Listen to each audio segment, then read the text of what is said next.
ಯೇಸು ಕ್ರಿಸ್ತನ ನಾಮದಲ್ಲಿ ಎಲ್ಲ ಆತ್ಮೀಯರಿಗೂ ನನ್ನ ಹೃದಯಪೂರ್ವಕವಾದ ವಂದನೆಗಳು ಪ್ರಿಯರೇ. ಈ ದಿನ ನಾವು ಕಳೆದ ದಿನಮಾನಗಳಿಂದ ನೋಡಿಕೊಂಡು ಬರ್ತಾ ಇದ್ದೀವಿ. ಆದಿಕಾಂಡ ಮೊದಲನೇ ಅಧ್ಯಾಯ ಮೊದಲನೇ ವಚನದಿಂದ ಸುಮಾರು 10 ವಚನವಾಗಿ 3 ಸಬ್ಜೆಕ್ಟನ್ನು ನೋಡಿದ್ದೇವೆ, ಅಂದರೆ 30ನೇ ವಚನದವರೆಗೂ ನೋಡಿದ್ದೇವೆ. ಈ ದಿನ ಆದಿಕಾಂಡ 2ನೇ ಅಧ್ಯಾಯ 1ನೇ ವಚನದಿಂದ 10 ವಚನದವರೆಗೂ ನಾವು ದೇವರ ವಾಕ್ಯವನ್ನು ನೋಡಿಕೊಳ್ಳೋಣ ಪ್ರಿಯರೇ. ಎಲ್ಲರೂ ಕಣ್ಮುಚ್ಚುವುದಾದರೆ 1 ನಿಮಿಷ ಪ್ರಾರ್ಥನೆ ಮಾಡಿಕೊಂಡು ದೇವರ ಸಹಾಯವನ್ನು ಬೇಡುವರಾಗಿರೋಣ. ಎಲ್ಲರೂ ಪ್ರಾರ್ಥನೆ ಮಾಡೋಣ. ನಮ್ಮನ್ನು ಇದುವರೆಗೂ ಕಾದು ಕಾಪಾಡಿ ನಡೆಸುತ್ತಾ ಬಂದಿರುವಂಥ ತಂದೆ ಆದ ದೇವರೇ, ನಿಮ್ಮ ಸ್ತೋತ್ರಗಳು ತಂದೆ. ನಿಮ್ಮ ಮಾತುಗಳನ್ನು ಹೇಳುವುದಕ್ಕೆ ತಂದೆ ಈ ಒಳ್ಳೆಯ ಸಮಯವನ್ನು ನೀವು ಒದಗಿಸಿಕೊಟ್ಟಿದ್ದಕ್ಕಾಗಿ ಸ್ತೋತ್ರಗಳು ತಂದೆ. ಹೇಳುವಂಥ ಮಾತುಗಳು ನಿಮ್ಮ ಮಾತುಗಳಾಗಲಿ ತಂದೆ. ಪರಿಶುದ್ಧಾತ್ಮನ ಪ್ರೇರೇಪಣೆಯಿಂದ ನಿಮ್ಮ ಮಾತುಗಳಲ್ಲಿರುವಂಥ ವಿವರಣೆಯನ್ನು ಸ್ಪಷ್ಟವಾಗಿ ತಿಳಿಸುವುದಕ್ಕೆ ಆತ್ಮನ ಸಹಾಯವನ್ನು ಒದಗಿಸಿಕೊಟ್ಟು ಪ್ರಾರಂಭದಿಂದ ಅಂತ್ಯದವರೆಗೂ ನಮ್ಮ ಮಧ್ಯದಲ್ಲಿ ನಿಮ್ಮ ನಾಮ ಒಬ್ಬರದೇ ಮಹಿಮೆಪಡಿಸಿಕೊಳ್ಳಬೇಕೆಂದು ಈ ಪ್ರಾರ್ಥನೆಯನ್ನು ರಕ್ಷಕನಾದ ಕ್ರಿಸ್ತೇಸುವಿನಲ್ಲಿ ಪ್ರಾರ್ಥಿಸಿ ಬೇಡಿ ಹೊಂದಿದೆ ತಂದೆ.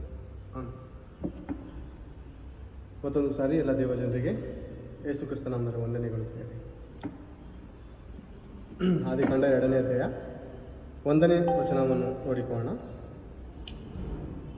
1:31 ನೋಡುವಾಗ, ದೇವರು ತಾನು ಉಂಟು ಮಾಡಿದ್ದನ್ನೆಲ್ಲ ನೋಡಲಾಗಿ ಅದು ಬಹು ಒಳ್ಳೆಯದಾಗಿತ್ತು. ಸಾಯಂಕಾಲವೂ ಪ್ರಾಂತಕಾಲವೂ ಆಗಿ 6ನೆಯ ದಿನವಾಯಿತು. ದೇವರು ಉಂಟು ಮಾಡಿದ್ದೆಲ್ಲವನ್ನು ಮತ್ತೊಂದು ಸಾರಿ ಚೆಕ್ ಮಾಡಿದ್ರಂತೆ, ಏನಾದರೂ ಹೆಚ್ಚು ಕಮ್ಮಿ ಆಗಿದೆ ಅಂತ.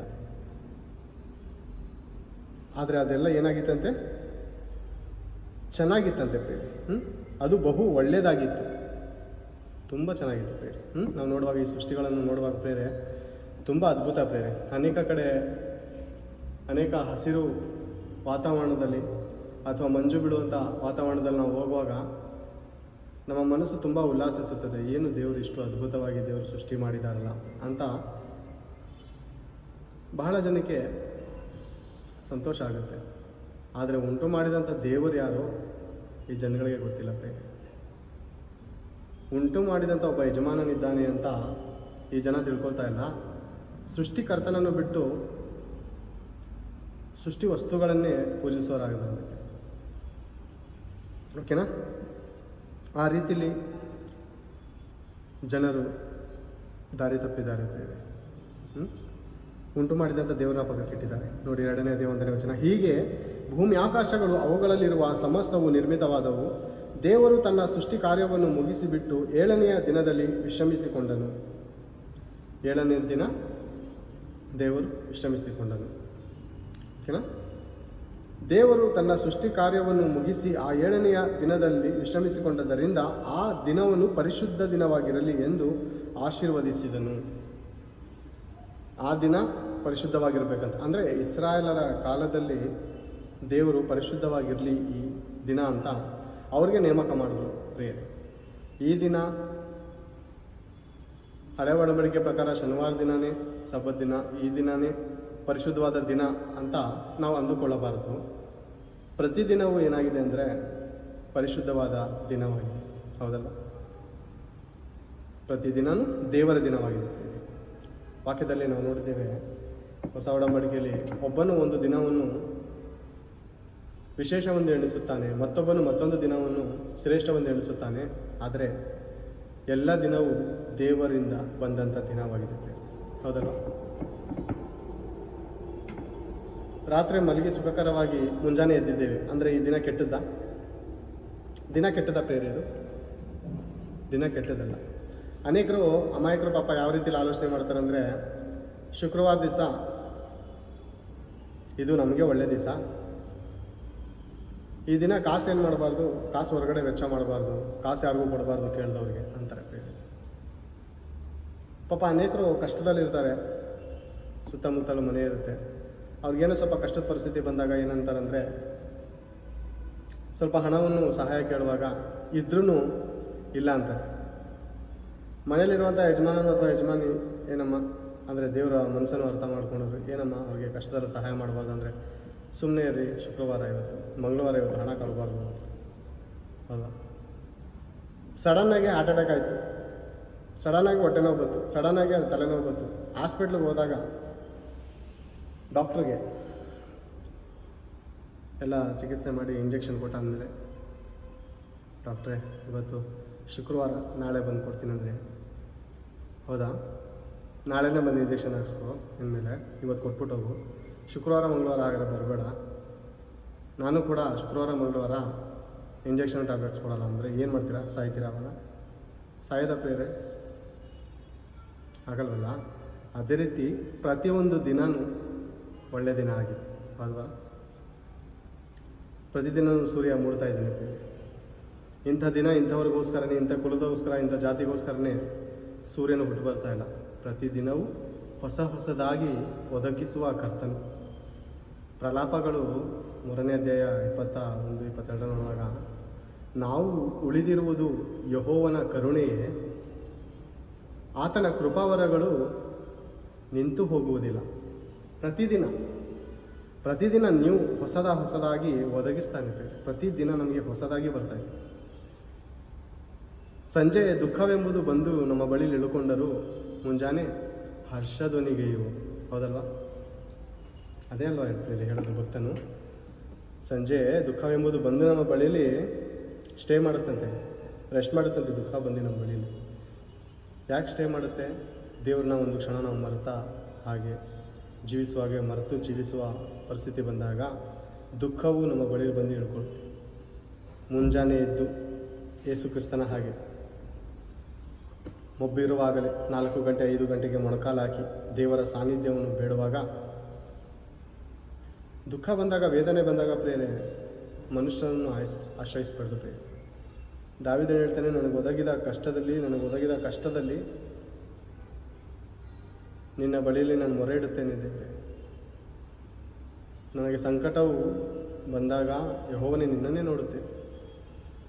ದೇವರ ಬಳಿಯಲ್ಲಿ ನಾವು ಮುಂಜಾನೆ ಪ್ರಾರ್ಥನೆ ಮಾಡುವಾಗ ಹರ್ಷಾನಂದ ದೇವರು ಉಂಟು ಮಾಡ್ತಾನೆ. ಓಕೆನಾ?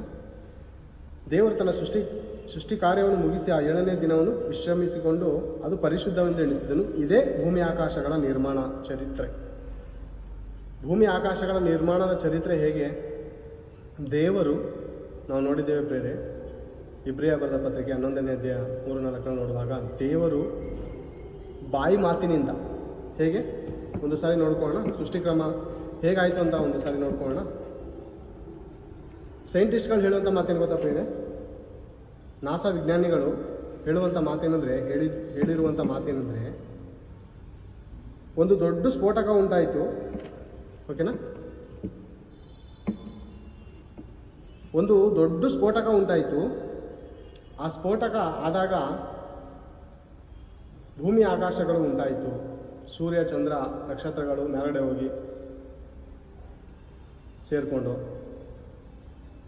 ಅನ್ನುವಂಥ ಆಲೋಚನೆಯಿಂದ ಅವ್ರು ಹೇಳ್ತಾ ಇದ್ರು. ಸ್ಫೋಟಕ ಇದ್ದಂತೆ. ಸ್ಫೋಟಕ ಪಾಪ ಅವ್ರಿಗೆ ಸ್ಫೋಟಕ ಥರನೇ ಕಾಣಿಸುತ್ತೆ. ಯಾಕಂದರೆ ದೇವರ ಮಾತು, ದೇವರ ಸ್ವರ ಈ ಥರ, ಅದು ಗರ್ಜನೆ ಪ್ರೇರೆ ಅದು. ಇಬ್ರಿಯ ಬರೆದ ಪತ್ರಿಕೆ 11ನೇ ಅಧ್ಯಾಯ 3ನೇ ವಚನ,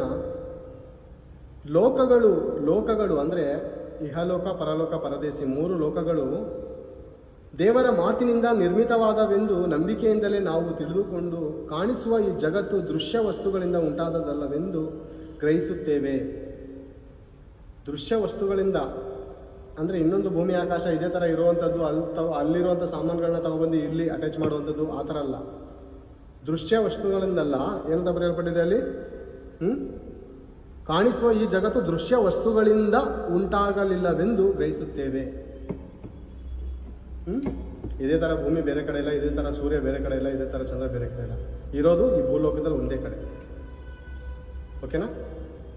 ದೇವರ ಮಾತಿನಿಂದ ನಿರ್ಮಿತವಾಯ್ತಂತೆ. ಅಂದರೆ ದೇವ್ರ ಮಾತಲ್ಲಿ ಅಷ್ಟೊಂದು ಪವರ್ ಇದೆಯಾ, ಶಕ್ತಿ ಇದೆಯಾ ಪ್ರೇರೆ?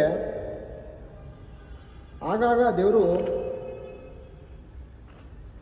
ಮಾತಾಡ್ತಾರೆ, ಅಂದರೆ ಗರ್ಜಿಸ್ತಾರೆ. ಹೇಗೆ ಗರ್ಜಿಸ್ತಾರೆ ಒಂದ್ಸರಿ ನೋಡೋಣ ವಚನದ ಮೂಲಕ. ಎಲ್ಲರೂ ಒಂದು ವೇಳೆ ಪ್ರೇರೆ ನಿಮ್ಮ ಹತ್ರ ಬೈಬಲ್ ಗ್ರಂಥ ಇಲ್ಲಾಂದರೆ ಪ್ಲೇಸ್ಟೋರ್ಗೆ ಹೋಗಿ ಏನೇನೋ ಡೌನ್ಲೋಡ್ ಮಾಡ್ಕೋತೀವಿ ಪ್ರೇರೆ. ಕೆಲಸಕ್ಕೆ ಬಾರದಂಥ ಆ್ಯಪ್ಗಳನ್ನ ಡೌನ್ಲೋಡ್ ಮಾಡ್ಕೋತೀವಿ. ನಾನು ನಿಮಗೆ ಹೇಳೋದೇನೆಂದರೆ, ಸತ್ಯವೇದ ಬೈಬಲ್ ಆಡಿಯೋ ಅಥವಾ ಬೈಬಲ್ ಗ್ರಂಥ, ಬೈಬಲ್ ಅಂತ ಹೊಡೀರಿ. ಅಥವಾ ಕನ್ನಡದವರಾದರೆ ಕನ್ನಡ ಬೈಬಲ್ ಹೊಡೀರಿ, ಇಂಗ್ಲೀಷ್ ಆದರೆ ಇಂಗ್ಲೀಷ್ ಬೈಬಲ್ ಹೊಡೀರಿ, ತೆಲುಗು ಆದರೆ ತೆಲುಗು ಹೊಡೀರಿ. ಅದನ್ನು ಡೌನ್ಲೋಡ್ ಮಾಡಿಕೊಂಡು ಈ ಮಾತುಗಳು ಸತ್ಯವೇದ ಗ್ರಂಥದಲ್ಲಿ ಇದೆಯಾ ಇಲ್ವಾ ಅಂತ ಒಂದು ಸಾರಿ ಪರಿಶೀಲನೆ ಮಾಡಿ. ಮತ್ತು ಈ ಮಾತು, ಇದರಲ್ಲಿ ಹೇಳಿರುವಂಥ ಮಾತು ಪ್ರಪಂಚದಲ್ಲಿ ಯಾವ ಗ್ರಂಥದಲ್ಲೂ ಈ ರೀತಿ ತಿಳಿಸಲ್ಪಡುವುದಿಲ್ಲ. ಇದು ನಿಜವಾದ ಮಾತು, ಸತ್ಯವಾದ ಮಾತು ನಾನು ಹೇಳ್ತಾ ಇರೋದು. ಈ ಮಾತು ಪ್ರಪಂಚದಲ್ಲಿ ಯಾವ ಗ್ರಂಥದಲ್ಲೂ ತಿಳಿಸಲ್ಪಡುವುದಿಲ್ಲ. ಅಂಥ ಅದ್ಭುತವಾದ ಮಾತುಗಳಿಂದ. ಯೆರೆಮೀಯನ ಗ್ರಂಥ 10ನೇ ಅಧ್ಯಾಯ 12ನೇ ವಚನ. ಆತನು ತನ್ನ ಶಕ್ತಿಯಿಂದ, ಅಂದರೆ ತಂದೆಯಾದ ಪರಮಾತ್ಮನು ತನ್ನ ಶಕ್ತಿಯಿಂದ, ಮತ್ತೊಬ್ಬರ ಸಹಾಯ ಇಲ್ಲ ಪ್ರೇರೆ. 1000 ಜನನೋ 1,00,000 ಜನನೋ ಅಥವಾ ಕೋಟಿ ಜನ ಸೇರಿಕೊಂಡು ಈ ಭೂಮಿ ಆಕಾಶ ಉಂಟು ಮಾಡ್ಕೊಂಡ್ರು ಅಂತ ಅಂದ್ಕೊಂಡು ಮಾಯದಲ್ಲಿ ಇದ್ದೀರೇನೋ.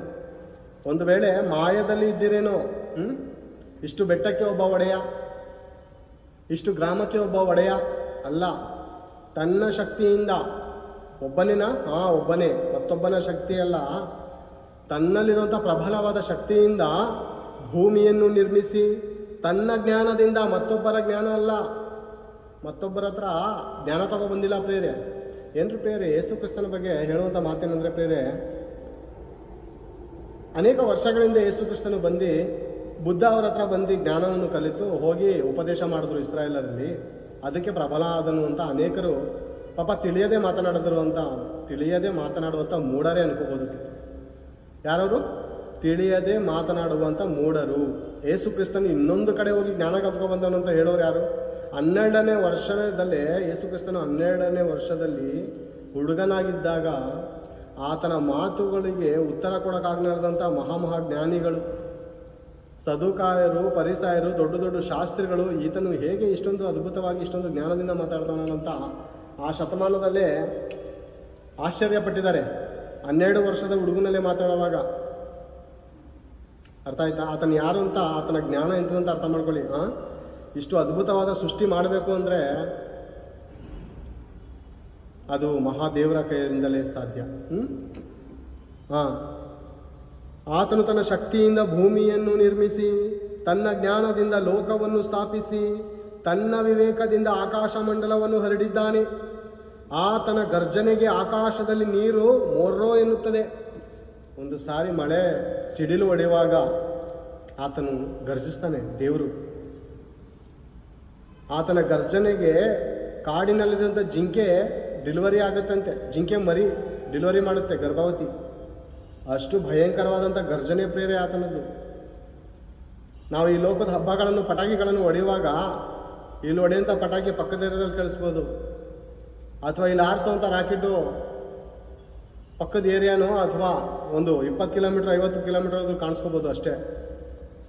ದೇವರು ಹೊಡಿತಾರೆ ಒಂದು ಸಾರಿ, ರಾಕೆಟ್ ಅಲ್ಲ, ಸಿಡಿಲು. ಆತನ ಗರ್ಜನೆಗೆ ಆಕಾಶದಲ್ಲಿ ನೀರು ಮೊರ್ರೋ ಎನ್ನುತ್ತದೆ.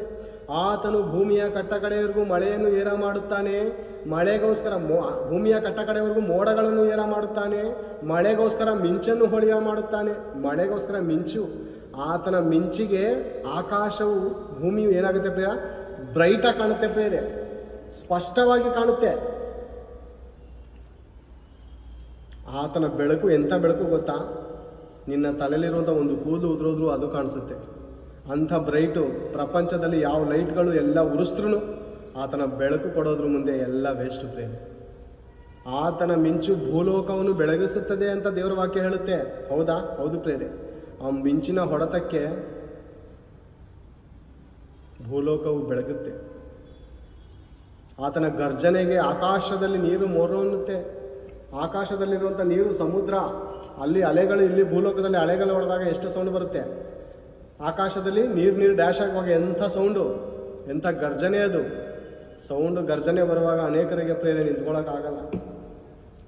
ಅನೇಕರಿಗೆ ಭಯ, ಅಯ್ಯೋ ಏನಾಗುತ್ತೋ, ಭೂಲೋಕ ಏನಾಗುತ್ತೋ ಅಂತ. ಆಗ ಒಂದು ಕ್ಷಣ ದೇವರನ್ನ ನೆನೆಸ್ಕೊತೀವಿ, ದೇವರೇ ಏನಪ್ಪ ಮಾಡ್ತಾ ಇದ್ದೀವಿ ಅಂತ. ದೇವರು ಆತನ ಗರ್ಜನೆ ಎಂಥ ಗರ್ಜನೆ ಗೊತ್ತಾ? ಆ ಗರ್ಜನೆನೇ ಸೈಂಟಿಸ್ಟ್ ಹೇಳುವಂಥ, ಏನು ಹೇಳ್ತಾ ಇದ್ದಾರೆ ಸೈಂಟಿಸ್ಟು? ದೊಡ್ಡ ಸ್ಫೋಟಕ ಉಂಟಾಯಿತು, ಆ ಸ್ಫೋಟಕದ ಮೂಲಕ ಈ ಲೋಕಗಳು ಉಂಟಾಯಿತು ಅಂತಲ್ಲ. ಆ ಸ್ಫೋಟ ದೇವರ ಶಬ್ದ, ದೇವರ ಮಾತು ಪ್ರಿಯರೇ. ಆ ಮಾತುಗಳಿಂದ ಲೋಕವು ಉಂಟಾಯಿತು. ಓಕೆನಾ, ನೋಡಿದ್ದೀವ ಇಲ್ಲೂ ಕೆಡೆ ಓದ್ಕೊಳ್ಳೋಣ. ಮಳೆಗೋಸ್ಕರ ಮಿಂಚನ್ನು ಹೊಳೆಯ ಮಾಡುತ್ತಾನೆ, ತನ್ನ ಭಂಡಾರದಿಂದ